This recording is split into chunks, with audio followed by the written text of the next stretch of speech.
Henshin! Halo guys, sekarang tanggal 22 toh? Salah tanggal, anak kirain anak tanggal 24 ya. Akhirnya sudah nonton nih ya salah satu spin-off lagi dari Kamen Rider Revised yang akan fokus membahas karakter favorit kita semua, yaitu Hiromi Kadota Parker berjudul Dear Gaga. Jadi baru aja keluar episode pertamanya di bulan April ini ya. Sekalian anak kasih tahu di awal untuk episode berikutnya itu ya, atau episode keduanya itu bakalan keluar Agustus 2022 ya.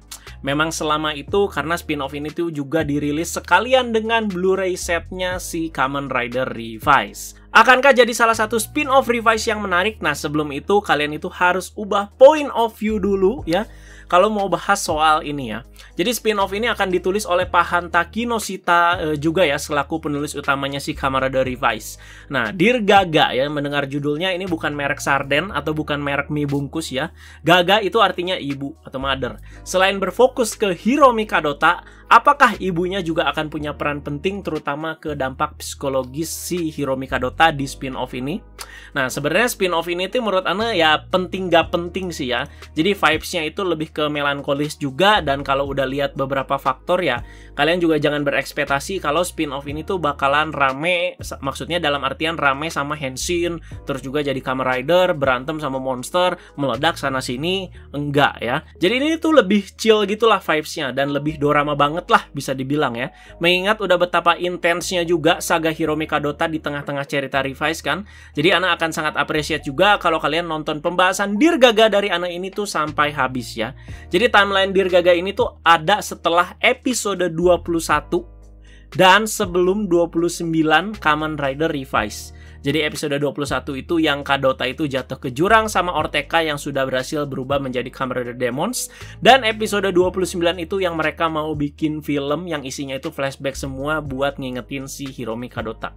Jadi setelah terjatuh dari jurang, ternyata Hiromi Kadota ini tuh belum mati ya.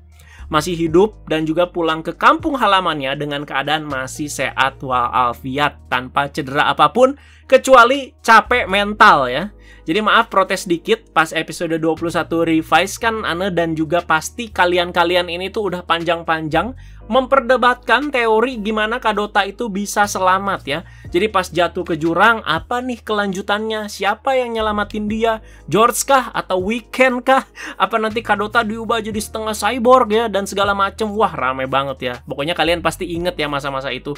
Pokoknya kita rame banget debat soal itu ya. Sampai banyak kolom komentar Ana ngeributin soal itu ya. Gak cuma di kolom komentar di video Agan Reza aja, tapi di medsos-medsos juga rame soal itu. Soalnya bayangannya kita udah kayak Takatora di Gaim juga gitu ya, jatuh jurang ya, terus ketemu sama Invest gitu, terus udah gitu ya balik lagi kan. Nah, soalnya kalau bahas ini bisa kita kesinambungkan juga sama comeback dia nanti di episode Revised ke depannya. Sebenarnya nggak salah juga gitu ya. Bakal jadi anti-hero kah atau gimana kah? Selain sama Takatora juga kita ada bayangan sama si Jin juga kan, dimana balik juga jadi John Burning Falcon gitu ya. Ya comeback juga harus dibikin epic dong ya. Terus juga kemarin kan ada gosip-gosip atau rumor si Over Demons itu ya nanti si Hiromi Kadota yang comeback yang makainya gitu. Tapi lupakan semua soal itu ya. Sepertinya si Gaga atau ibunya ini tuh akan punya peran besar untuk pembentukan mental kembalinya si Hiromi Kadota. Seperti itu. Diceritakan Gaga atau ibunya ini tuh bernama Takako Kadota ya. Jadi Kadota family ini. Sedangkan almarhum ayahnya bernama Katsuya Kadota.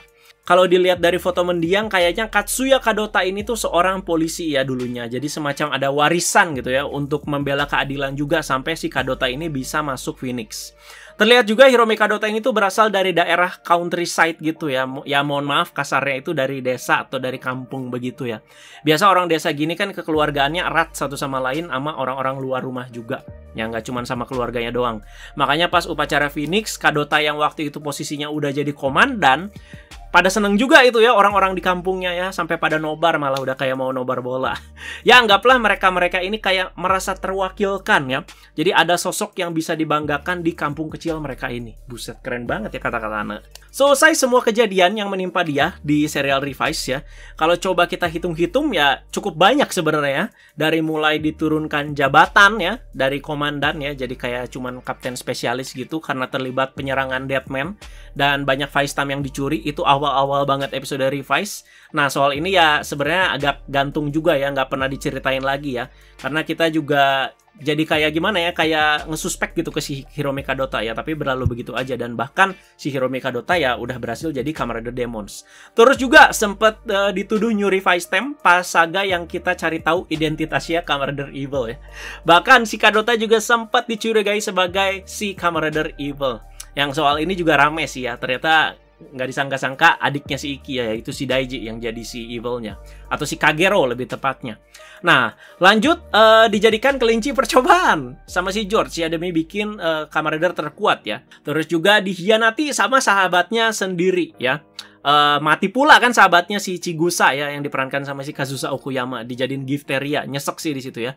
Terus nyawanya dimakan sama Demons Driver kan ya, sampai kondisinya itu kayak kakek-kakek 80 tahun. Buset ya, tadinya anak itu cuman mau hitung ya 1, 2, 3. Ternyata banyak juga ya kalau kita recap lagi di sini ya. Jelas semua kejadian itu membuat Hiromi Kadota ini capek mental Pak ya, dan dia butuh healing ya. Ini sih kurang penting, tapi nggak tahu kenapa di spin-off ini rambutnya Hiromi Kadota berasa ganggu Pak. Dah mau ngomong gitu aja anak ya. Soalnya biasanya kan keren gitu ya, macam Ariel Peter Pan aja Pak. Nah intinya dia itu capek mental dan memberhentikan diri dalam tanda kutip dengan kewajibannya itu sebagai anggota Phoenix. Nah di episode 29, apakah Hiromi Kadota itu benar-benar lupa ingatan alias amnesia? Tidak, ternyata ya dia itu berusaha melupakan. Oke, di bold atau di underline nih berusahanya ya. Makanya dia itu kayak pura-pura bego, akal lupa. Apalagi pas depan Iki dan juga Daiji yang nyamperin mereka ke kampung halamannya ini. Ya, ngomongin apa sih lo? Sorry, gua nggak inget gitu. Ya si Daiji menurut Ana agak bego juga sih ya, baru ketemu udah ngajakin ke Phoenix lagi. Ayo kita ke Phoenix lagi gitu. Kayak nggak bisa lihat gitu ya, itu temen lu baru kena kejadian nyesek ini itu ya, nggak coba ngerti, nggak coba ngasih waktu, nggak ngasih apa, udah main ajak-ajak aja ya. Apa bedanya sama bocil-bocil yang ngajak temennya itu main layangan, mau main yuk gitu. Jadi sekali lagi nggak lupa ya, Kadota itu berusaha melupakan ya dengan semua momen yang dia alami di Phoenix. Makanya agak unstable juga ya emosinya ketika diliatin jaket Phoenix sama mamanya, langsung marah dianya. Udah sana buang aja katanya. Yang paling hoax sih pas bagian si bocil nanya, gimana caranya jadi Kamen Rider sih? Ya. Si Kadotanya bilang, gue bukan Kamen Rider lagi. Dengan raut muka yang sedih ya. Nah, berusaha melupakan, tapi dasar si Kadota ini, jiwa keadilannya itu masih ada aja. Singkatnya ada tetangganya yang curhat, katanya kebun stroberinya itu suka kecolongan. Malam-malam mau tidur, bukan tidur, tapi si Kadota ini diam-diam menyelidiki dan berjaga di kebun stroberi si bapak itu. Ternyata malingnya kayaknya si itu ya, si bocil yang nanya gimana caranya jadi Kamen Rider. Yang bikin sedih keadaan ibunya ini ya, si Kadota, yang kesehatannya itu semakin memburuk kalau Anda lihat. Dan akhir episode ini diakhiri dengan ibunya yang pada akhirnya itu ambruk. Kayak kasihan gitu ya lihat ibunya, ada harapan besar, pokoknya ibunya ini tuh punya andil besar ke mentalnya si Kadota, dan juga bisa dibilang lebih mengarahkan ya tujuannya si Kadota ini tuh mau kemana setelahnya. Kan kalau sekarang ya nggak tahu gitu kan ya, dalam kondisi mental juga lagi seperti itu. Nah setelah dia itu tahu tujuannya kemana, pas dia comeback di Revise akan jadi karakter yang lebih matang sih menurut Anda, dan lebih keren lagi. Kan epic kan ya. Yang menarik lagi apa ya, soal ini teman-teman, Ghost Force-nya lah bisa dibilang ya, atau hantu Komandan Wakabayashi juga muncul di sini ya, dan ngasih beberapa pertanyaan dan juga wejangan lah ke si Hiromi Kadota ini. Terus udah mau dicariin jodoh juga ya si Hiromi Kadota ini juga, dia lagi lihat-lihat album cewek-cewek semua tuh ya. Jadi pendapat singkat di akhir bahasan ini, jadi tolong didengarkan. Ini salah satu yang menurut Ana ingin Ana utarakan ya. Jadi pembentukan dan masa lalu Hiromi Kadota ini diuliknya dengan alasan yang lebih manusiawi ya, dan masuk ke logika daripada si Iki. Sorry banget nih banding-bandingin sama main karakternya ya si Iki. Bukan Anda bilang Iki itu nggak bagus atau nggak menarik ya. Menarik, cuman Iki kan ada turunan Gifu lah, ada kontrak sama iblis lah, ya agak gimana ya, agak fiktif lah bisa dibilang ya. Jadi dengan pembentukan masa lalu dan juga lingkungan yang lebih relate dengan real life ya, makanya kesan hero-nya dan karakter si Kadota ini lebih dapat, dan gak heran itu jadi favorit orang-orang di luar sana ya. Gila, keren banget ya anak. Keren banget ya bagian ini ya. Ya kira-kira sih seperti itu ya menurut Anang, itu perbedaan yang colok antara si Iki dan juga si Hiromi Kadota. Makanya jangan heran kenapa pas ada polling ya, karakter favorit di Revise ya Kadota bener-bener mengungguli karakter-karakter lain gitu ya. Bahkan si Iki kan cuman keberapa gitu. Sekali lagi, Iki itu menarik cuman kan lebih ke fiktif gitu ya. Sedangkan pendekatannya si Kadota ini ya relate dengan kita ya real life ya, dimana mungkin di masa kecil dia itu sering dibully lah, terus pahlawan gak kunjung datang kan, dia pernah kan cerita seperti itu. Jadi menurut Ana sih ya ini salah satu alasan terbesarnya juga ya. Ya udah guys, akhirnya sudah dibahas. Ini dia pembahasan Ana untuk spin-off Kamen Rider Revice yang berjudul Dear Gaga. Jadi jangan lupa teman-teman pendapatnya. Sekali lagi untuk page 2 atau episode 2-nya itu Agustus 2022. Itu mah deket-deket Revise mau tamat Pak ya. Tapi Ana tetap excited sih ya. Jadi ini episode 2-nya menurut Ana sih bakalan krusial ya. Dan juga kita bakal lihat pembentukannya si Kadota ini seperti apa sebelum dia itu kembali ke serial Revise gitu. Penasaran juga nih ya. Semoga arc 3 arc 4 inilah deket-deket ini si Hirome Kadota kembali. Ya udah guys, gitu aja. Terima kasih banyak. Sekali lagi jangan lupa pendapatnya ya. Kalau kalian yang udah nonton spin-off Dear Gaga ini. Jadi nanti ditunggu aja untuk pembahasan-pembahasan Tokusatsu update berikutnya.